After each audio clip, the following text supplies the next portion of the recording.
Hello and welcome to Comedy in a Nutshell. You know, comedy's a lot like pizza.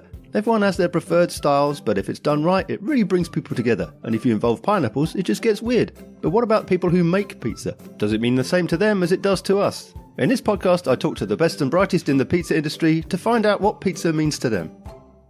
I'm the comedy nerd who's seen more than 1,800 different comedians perform live comedy, and you can find out more about my journey in comedy fandom on my website, thecomedynerd.com. Please also take a moment to like, subscribe, rate, review, and share the podcast. Thank you.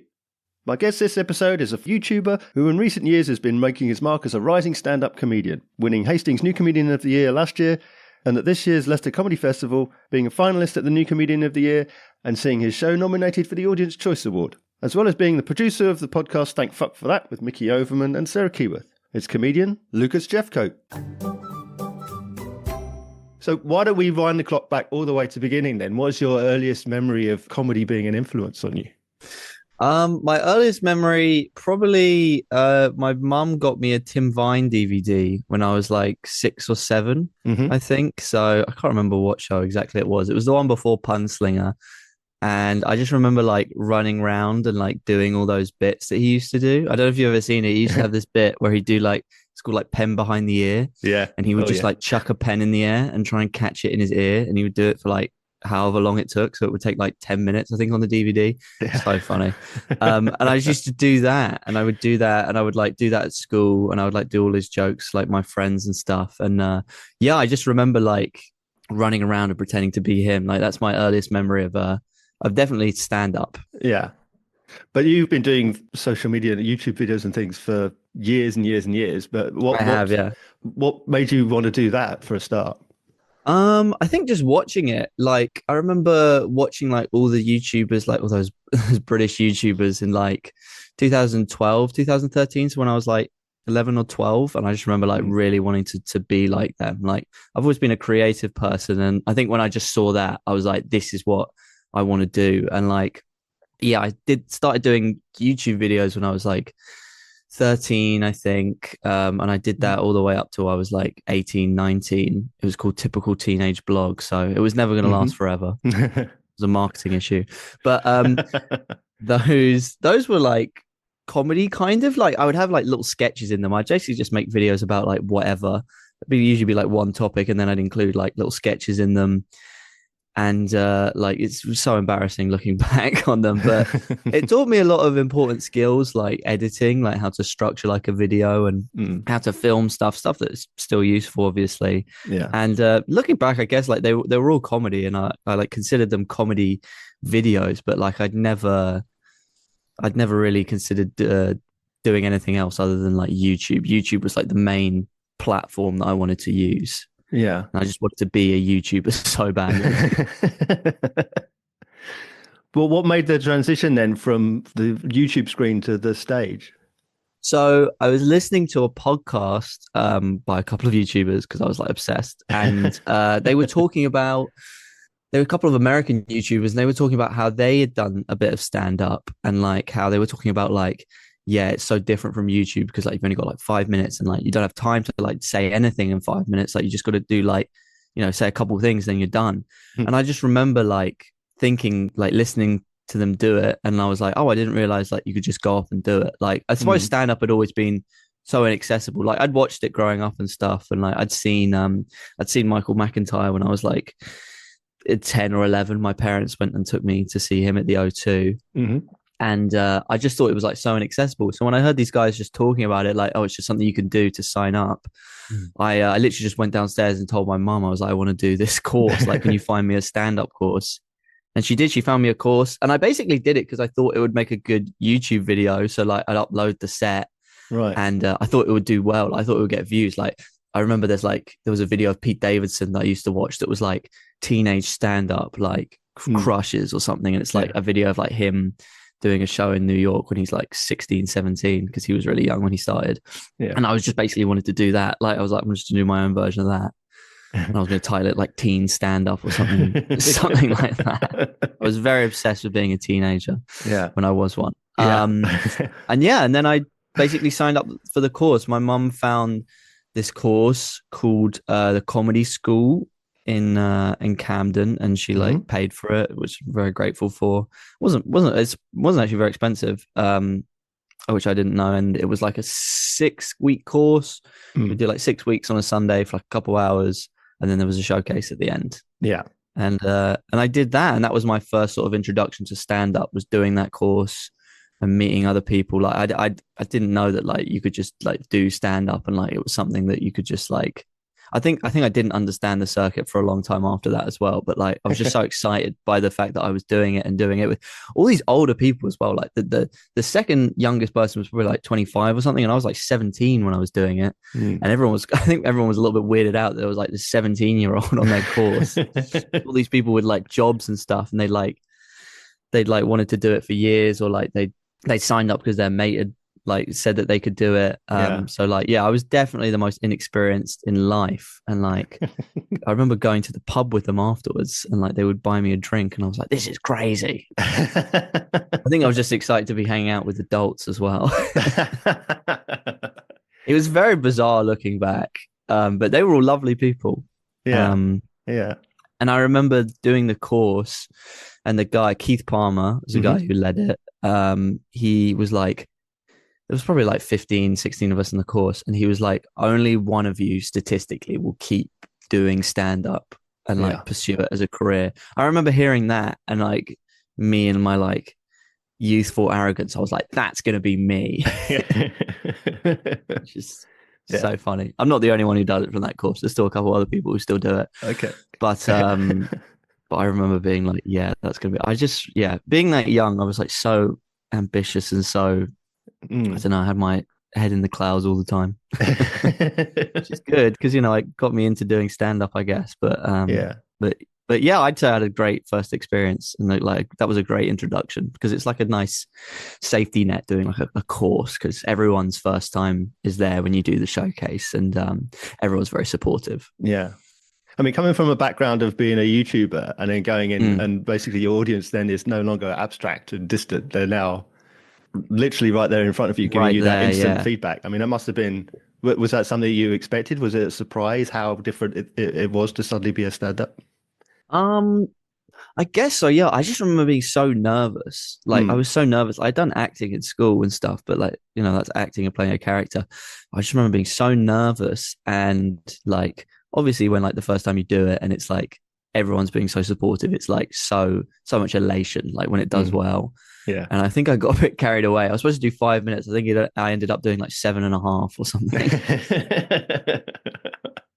So I really didn't know much about like stand up as a format. Like I'd watched some, like I was really into James Acaster and like Bo Burnham, I think, but Hmm. like I was very much viewing it from like the like a YouTube perspective, like where I was like, yeah, I've got this idea and it's going to be exactly how I want it, and like Yeah.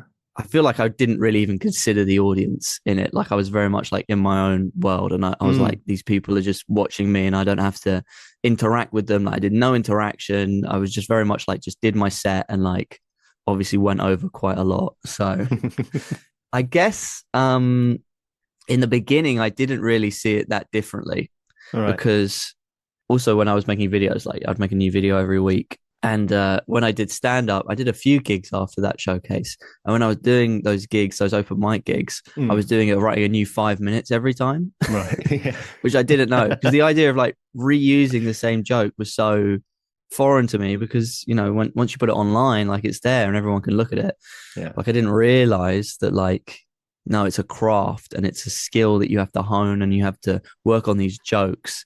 Mm. And I was very much like, oh, I'm going to get it right the first time. And Yeah. I didn't realize until a long time after that that it's a thing that you hone, Mm. because I didn't really do it much after the showcase, to be honest. Like I was still in school, Right. and then I went to university and COVID hit.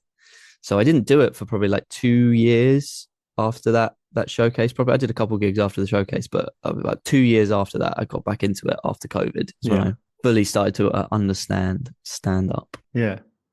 It's interesting that you talk about, again, from this YouTube perspective, coming in and sort of presenting something to an audience, and not the audience not maybe being a part of it, but just being an observer.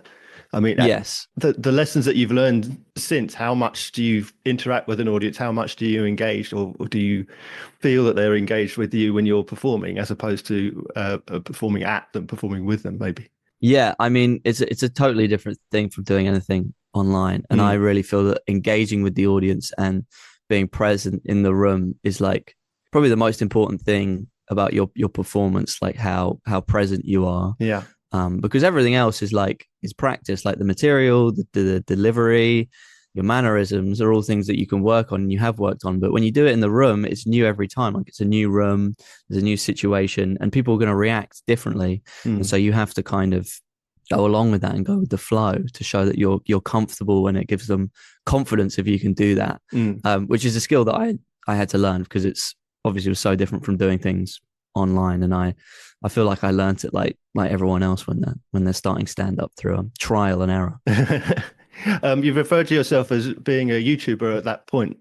At what point did you decide to start calling yourself a comedian? How much time doing comedy or doing YouTube or whatever do you say, well, this is what I am now?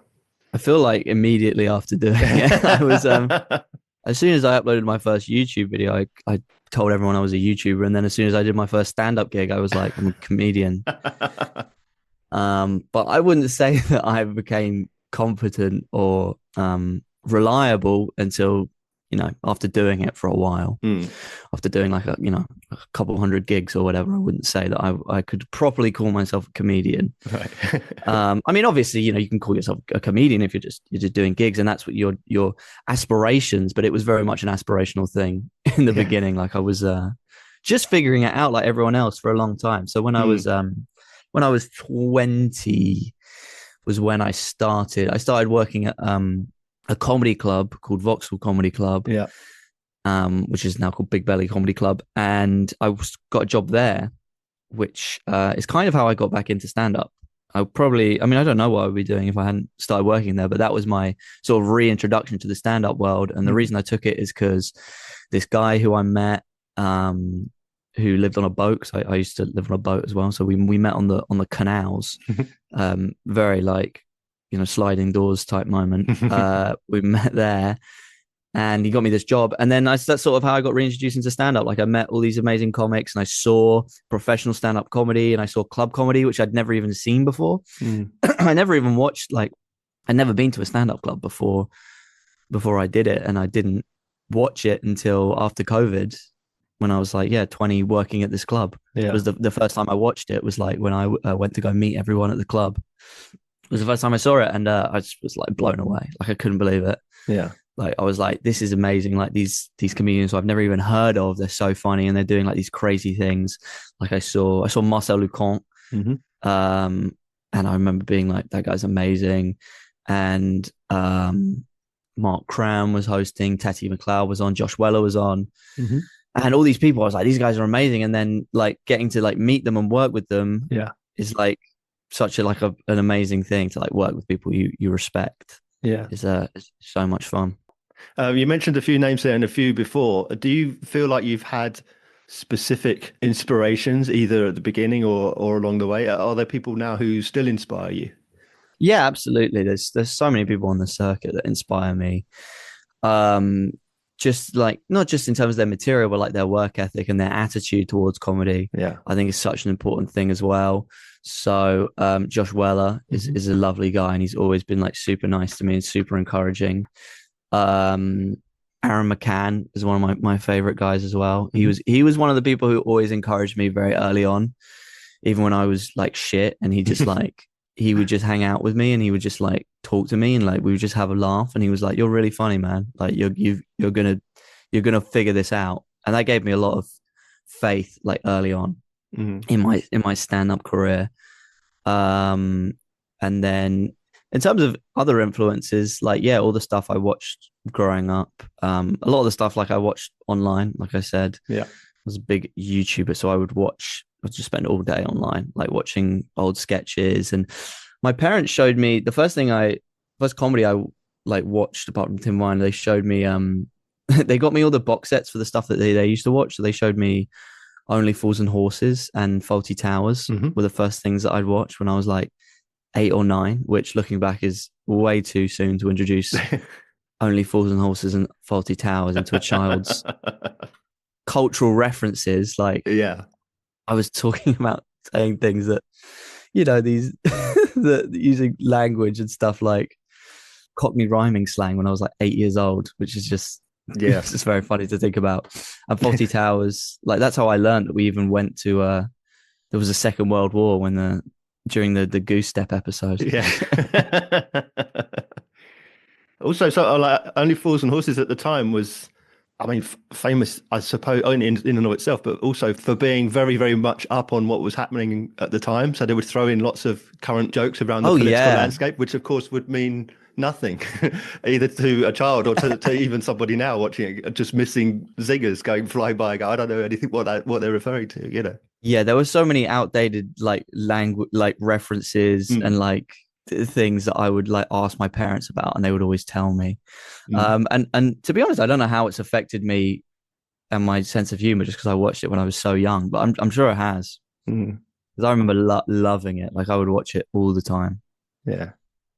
Which is not something that I could like relate to anyone my age because no one has the same relationship with it in their 20s. Like used to talk to people about it in their like 40s and 50s about it, Yeah. which is bizarre. Yeah. What about your own comedy style? When you're performing comedy, are you very conscious of the way that you are come across, the way you're perceived as a stage persona? Um, Absolutely, yeah. I think you definitely more are so in the beginning. Like Mm, you in the beginning, I feel like lots of people think about how they're perceived and they're like, okay, what do people think when they see me? And what should I say because of that? If I'm like, oh, I'm young, like, I look a certain way, I talk a certain way, I dress a certain way, feel like I should address it. And that's something you have to consider as well. But I think as you go on, you become more comfortable in your material and what you want to say rather than what your immediate impressions are, because I think yeah. it's so funny when people like sort of subvert those expectations, like Yeah. when people go on stage and they present themselves seemingly as one thing and Mm, then they go on and they talk about things that you know you the audience don't expect, and yeah. it subverts those expectations, and it's so funny. So I think about it in terms of that way as well, but now I feel like I have more confidence in my writing Mm, and my performance rather than sort of person I'm perceived. But yeah, I think about my persona a lot, mm, and I think about the things that I want to say as well, because I think that's one of the most important things in comedy is like choosing what to say and what not to say, because you can be inspired by so many comedians, so much comedy, so many things that are going on in the world, so many people, that it's kind of like what you choose to talk about is what makes you you, mm, and what excites you the most is always something I always try and focus on because that's something that no one else has. yeah.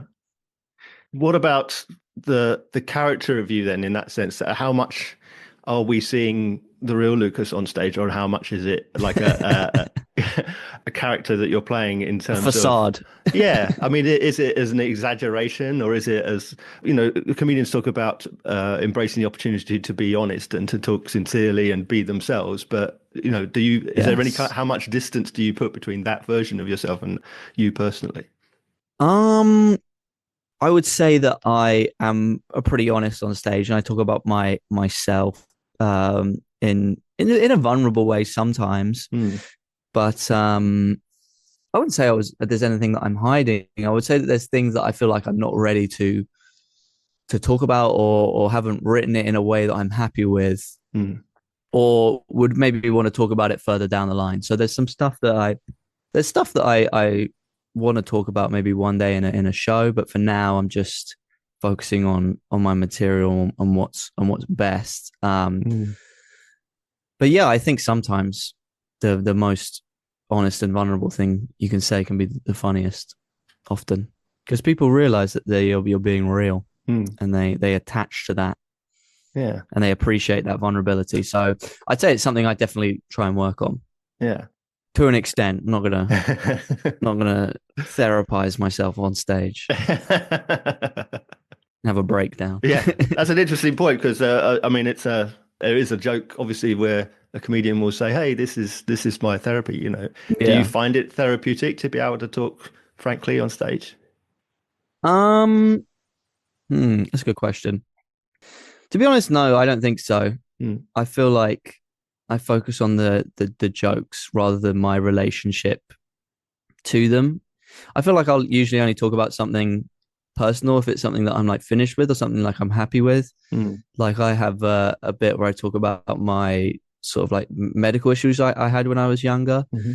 and I have a bit about that in my show, and that's something that's like been resolved, even though it's quite vulnerable. It's something that's been resolved, and it's something I don't.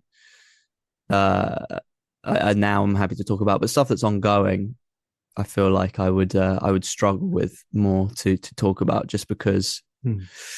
I worry how it affects other people, Yeah. the people I'm talking about it with. So I guess the most fulfilling thing, or the most thing, the thing that feels the best, the thing that feels like therapy, is when other people come up to me and say like, "Oh, I really like that bit. Like that really spoke to me, Hmm. and that really made me feel seen." Like that's probably the thing that feels the best, Yeah. um, and is the time where I get the most emotionally sincere Hmm. is off stage. You mentioned lockdown before, and that you'd dipped your toe in the water of stand up, so to speak, and then lockdown came along. Yeah. How did you respond in that situation? Did you go back to YouTube? Did you work on writing? Did you try doing Zoom gigs, or did you just wait to come out the other side? I actually did something completely outside of comedy during lockdown, and, Hmm. and just before it. I was in a band for a couple of years. So Yeah. I tried to pursue music like many future comedians have done. It's so funny how closely they're related. I think about it all the time, how closely comedy and music are related, the way people talk about like their sophomore albums and Yeah. like that touring and gigs. It's like so much of the same language. And so of course there's gonna be some crossover. So yeah, I did that for a while, and that's something that I thought I was definitely gonna do because I guess I was just so like young at that. I mean, I'm still very young, but I at that age, like I was still had no responsibilities and no path, and so I was just doing whatever I felt like. So Hmm. being in a band was something that I felt like doing at the time. So I did that for a couple of years, and then when that fell apart, yeah, I guess I felt lost for a little bit because it was locked down as well, so I wasn't really sure what I was doing. Hmm. And then when this comedy gig came along, working at the club, like that's Right. sort of where I felt like I needed to be, Yeah. for I felt like I should be, and yeah, never looked back. So working at the comedy club, then presumably you took every opportunity to watch the comedians performing, or did you avoid it like the plague? Oh no, I watched it all the time. I would always watch. I mean, I had to. I was the sound technician, so I always had to pay attention to the show. Sure. But I loved watching it, and I Mm. think I got so many valuable lessons from watching like club comedy on the weekends. So I would always work on the weekends. Mm. I think like seeing a comedian perform the same set on different dates and watching them do well twice is such an important skill. Like, because like the first time you see someone and like you see their set, it's kind of like magic. Like you don't really understand like the how it all works, like Mm. where the punchlines are, where the laughs are coming from. Like it's just all kind of like happening, like one after other, one thing after the other, and it just feels so natural. Yeah. And then when you see it again and you see them recreate it, you can kind of go, okay, like I see how they've done that. I see how they're using the same beats here, and they're saying something in the exact same way here, but not here. Mm.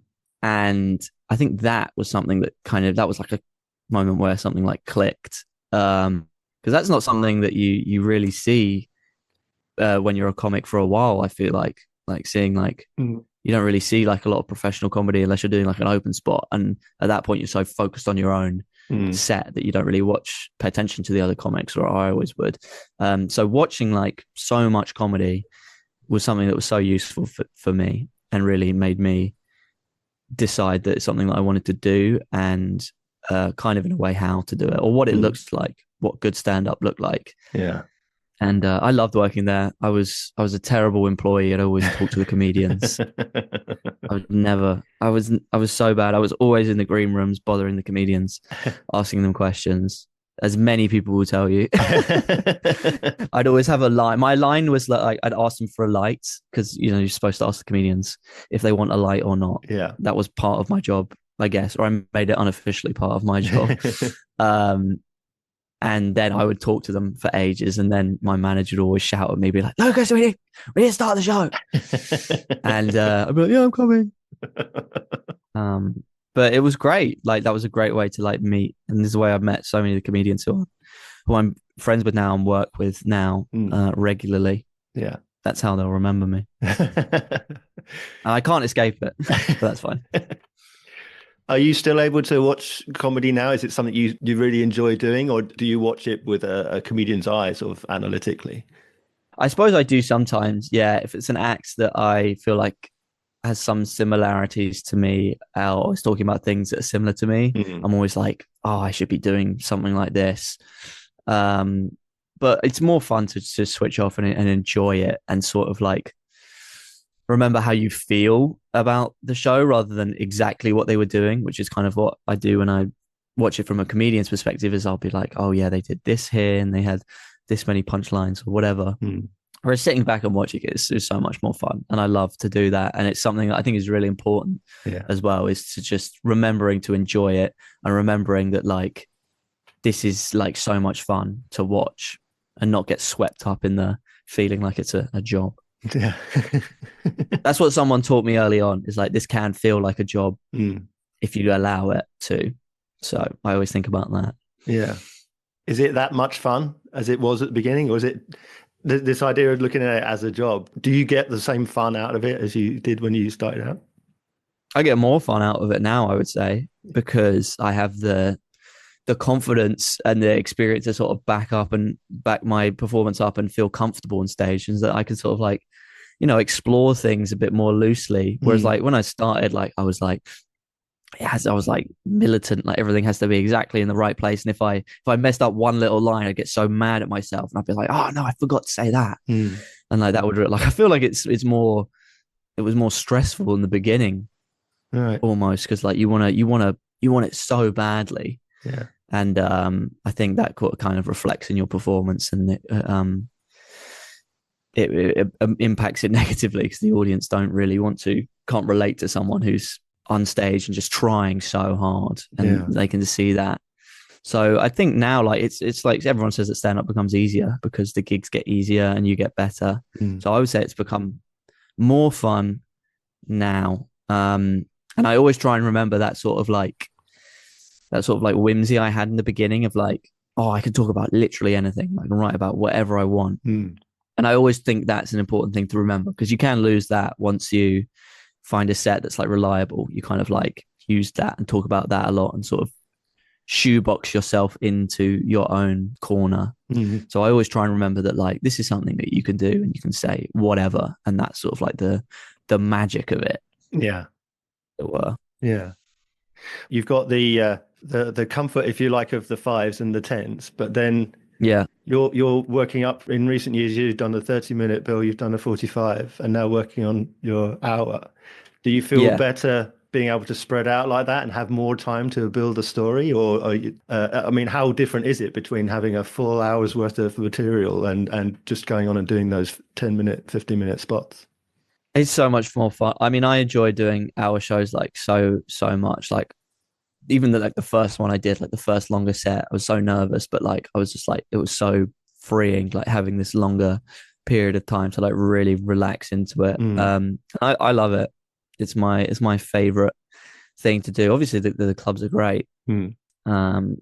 Because there'll be an audience and you'll get paid, but but that's always been my goal. Like I think since I started doing longer shows, I was like, I think I immediately started like working on a show, and it was like that was my goal, to like have an hour. And once I learned about Edinburgh and everything, like that's something that like I wanted to strive towards. Yeah.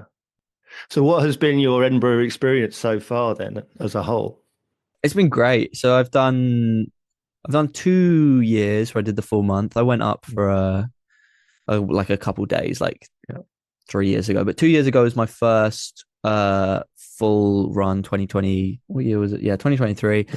I did a split bill with Serena Smart, a very funny comedian. Because we sort of started at the same time. Yeah. And I had so much fun because we did Free Fringe, and I was also running a compilation show at the same time.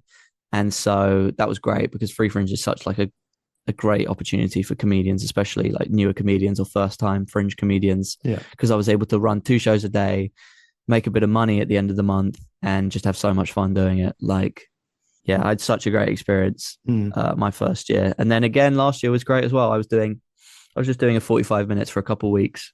Yeah. And that was also so much fun. Supporting yourself and being your own support is a whole nother skill, I feel like. Yeah. And something that I'm starting to do more, Yeah. trying to improve on. And then, so the debut hour then Yeah. this year? No, so I'm not going to do it this year just because I just can't afford it. I did want to do it this year. Yeah. And I always said like I was going to do it this year, but I just couldn't get the finances together, to be honest. And I think the show always benefits from another year. Like it has kind of changed quite a lot from what it was at in the work in progress last year. I feel like so I just think it will benefit from another year, and I want to do it properly, and I want to go up with the right support as well. And the right funding, basically. I want to give it a good whack. So I feel like next year will be right for that. Right. Do you feel the weight of this title of a debut, making your debut to the industry, if you like? Do you feel that pressure? Absolutely. And it's so funny. Like even just now saying like, I'm not going to do it this year because I feel like some people expected me to. Like the idea of me being like, oh, I'm going to do it another year. Yeah. Of me being like, that's just so like, I'm just like, no, like I want to do it. And like, it just feels like such a Herculean task almost. Is that the right phrase? Is that the right Greek philosophy? Yeah. Yeah, it is. I was doing a podcast. Someone was making fun of me because I kept calling it like, I said Hercules was the guy who pushed the boulder up the hill, which was someone else. And someone was making fun of me for that. Yeah. Sisyphus. Yeah, exactly. Yeah. That's his name. Yeah, it feels like this whole thing that I feel like comedians build up in their head. And I think at the end of the day, it's like when you're ready and when the show's ready. Yeah, is the most important thing. And is it as important as everyone says? I don't know. Like recently, obviously, with people building up their own audiences online and like people talking about, how important is Edinburgh nowadays? Like if you're doing, people go up for different reasons and stuff. Like, getting on telly is not something that people go up to Edinburgh for anymore. So it's like, okay, what do you want? Do you want to tour? I think lots of people want to tour. And right now, I don't think the show is ready to tour. So taking another year to work on it would be something that would benefit it. And I don't have the audience or the reach right now, I think, to tour either, which is something I want to work on. That's another interesting thing there about the audience, because obviously doing social media and all the videos and have you, you've got an online audience. Yeah. But not necessarily do those numbers translate into the room, into the live shows. So because it doesn't necessarily translate, is that another kind of pressure that you feel? Or like, but again, bringing in your audience to make that transition that you're trying to make? Yeah, that's definitely another pressure that I feel like sort of like maintaining an audience. It's kind of like a whole nother skill and like a whole nother job is like building an audience, making content, posting it consistently, and marketing yourself in a way in that people will want to come and see your shows. So some people, that's some people's aims is they want to make videos online to sell tickets. I feel like that hasn't been my priority, to be honest, when I make online content. Just because I really enjoy making the content online, and it does feel a little bit separate to stand up sometimes because I make sketches online. Yes. I don't often post my stand up material, and I'm not known for my stand up online. I'm known for like my sketches and those sort of things. So yeah, sometimes it's a harder sell to an audience, I guess, because they don't know that you do stand up. So people do come to my shows from my sketches and stuff, which I'm very grateful for. But it does kind of feel like a separate path almost. Like I feel like my sketches don't benefit my stand up as much as they do the other stuff that I want to do, because I do really enjoy making sketches. Yeah, and that's something that I could see myself doing in the future. But it's all comedy, it's all content, it's all under my name, so it's all sort of like under this under this brand, which you kind of have to have if you want to be a comedian now, which is funny to think about. Like everything that you do goes onto your brand. Even like not having a brand is a conscious choice, and that's something that you'll be known as, not known as, but like be associated with. Yeah. And so yeah, I just want to have. I think I just want to have a more succinct brand when I sort of like debut, I guess, and I just need help with it sometimes, just because I'm useless at admin and organizing my own short shows and tours. Yeah. So much work. Yeah. On like top of posting sketches and writing stand up and performing every night. And Being podcasting. your own manager and podcasting, Yeah. being your own manager is tough. I just get so swept up in like the fun stuff and being creative that I sometimes feel like I neglect the work that goes into it and goes into growing it, I guess. Yeah. Well, tell me about the podcast then with Mickey Yeah, absolutely. and Sarah. Yeah.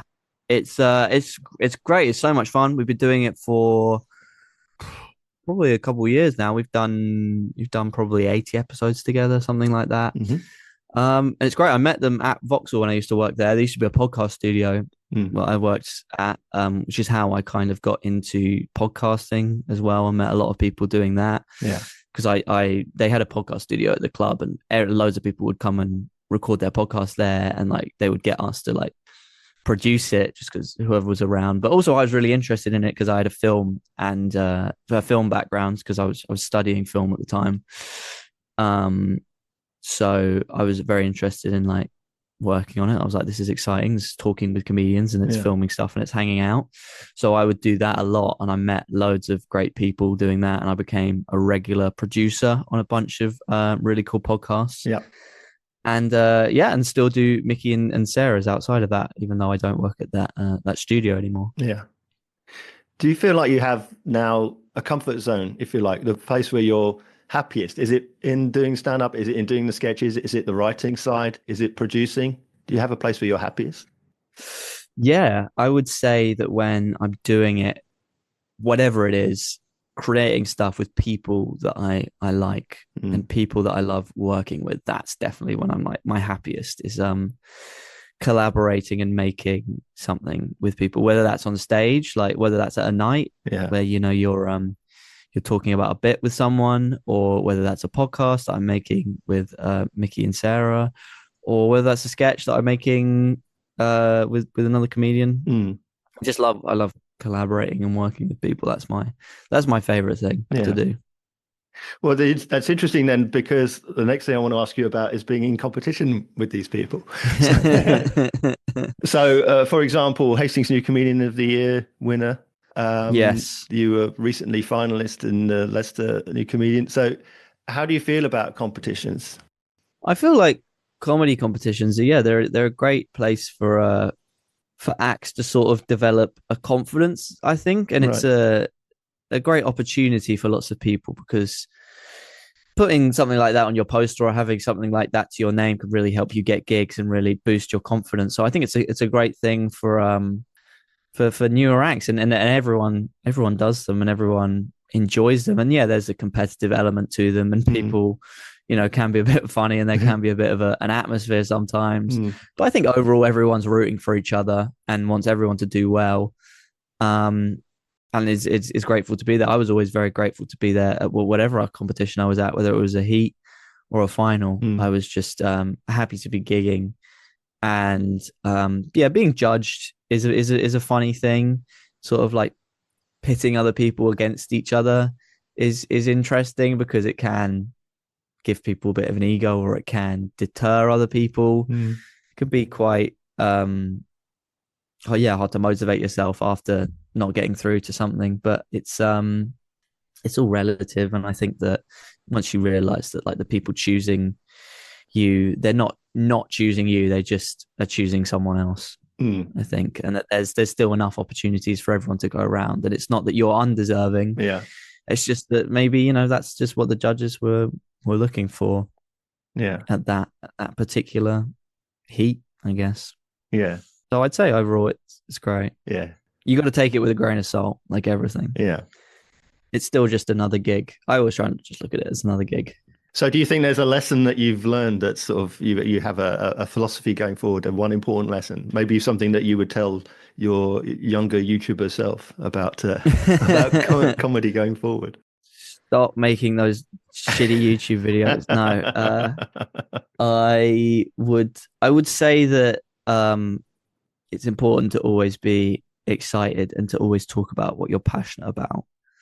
Like that is something that's so important, I think, when it comes to developing your taste and your voice. Your voice is your taste, basically, and your taste is so important. And you forget about that because you're so focused on becoming maybe something else or what you think you should be that you forget about who you are and what you love and why you started doing it in the first place. Yeah. And also to have confidence in yourself, not just in your taste, but in your performance. I think something I always think about is something that I heard on a podcast that I was producing once. Yeah.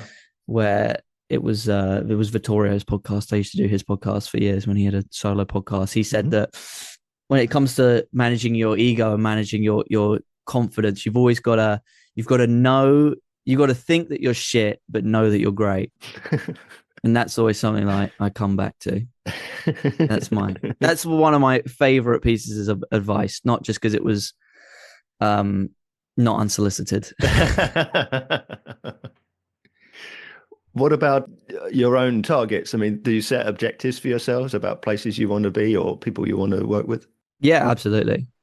Absolutely, I do. And I think, for this year, I have certain targets, and even this month, like I'm trying to upload more consistently, just because the algorithm has changed in a way where it's now rewarding consistency more so. So I'm trying to post on the same days, at the same times, 3 times a week. So that's sort of like a monthly goal that I've been working on, and then yearly goals. I think now is. I think there's still some clubs I want to get in with that I haven't gotten in with, and I feel like I'm ready to do all those clubs, and making more industry connections, connecting with producers and agents is something that I've neglected recently, and I think having that kind of support is good when you're going up to Edinburgh. Yeah, because I'm useless at that kind of thing. So finding the right PR and producers is another like goal that I have for this year. Yeah. So far then, do you have a particular best and worst experience in comedy? Oh yeah, absolutely. I mean, the worst one springs to mind first, as it often does. Yeah. You always remember the bad things stick in your head more. I think the worst time was kind of when I lost that kind of like, not arrogance, but like confidence I had in my own like when I was younger and when I was still like didn't have much experience gigging and doing stand-up, and when I sort of still had that belief that I like when I was making YouTube videos that everything I put out was great, and like first time it was perfect and it didn't need to be changed. Like when I started doing stand-ups, doing open mics, and do open mics, you do well because you get to know people, and the audiences are very supportive. So when I did my first gong show at Vauxhall, where I worked actually, in front of everyone I knew, it was such a crushing experience of like, I went on with so much confidence and so much belief, like I'm going to crush this is going to be great. And then to just fail so badly. Like, I think everything that went wrong could have gone wrong. Like I did badly, and then everyone hated me, and then I said something and I got them back on side, and then I was like, well, that actually isn't true. So, and then they hated me again. And then obviously I got gonged off, and the judges, because they had judges at the show at Vauxhall, the Gong Show, they sort of were like, oh, we know Lucas, we're going to give him another chance. Yeah. So I sort of got a favoritism as well because I knew these people and they gave me another chance, and they still hated me because I did another minute and they hated me. And it was just so humiliating and so crushing to do that badly in front of so many people that I respected. Have so much confidence, and then I don't think I gigged for like a month after that just because it was so rushing. Luckily I was only a handful of gigs in, so I was still very new. So overcoming that was sort of like a big moment, I guess, because that was definitely my worst experience and was still my worst experience. And then best, there's been so many. there's been so many amazing experiences. My first day at Edinburgh, like the first money that me and Serena made at our show at Edinburgh was just so amazing. The first time I did a theatre was a great experience. My first time at Backyard was a big deal as well, because that was the club that I did the showcase at all those years ago when I was like 17. So going back there as a comedian was like a very fulfilling thing. I love a full circle moment. I'm a sucker for nostalgia. So anything like that, anything that I've done in the past or seen in the past and done as a comedian is always a nice experience for me. Yeah. I'd say those are the best experiences. Yeah. Yeah.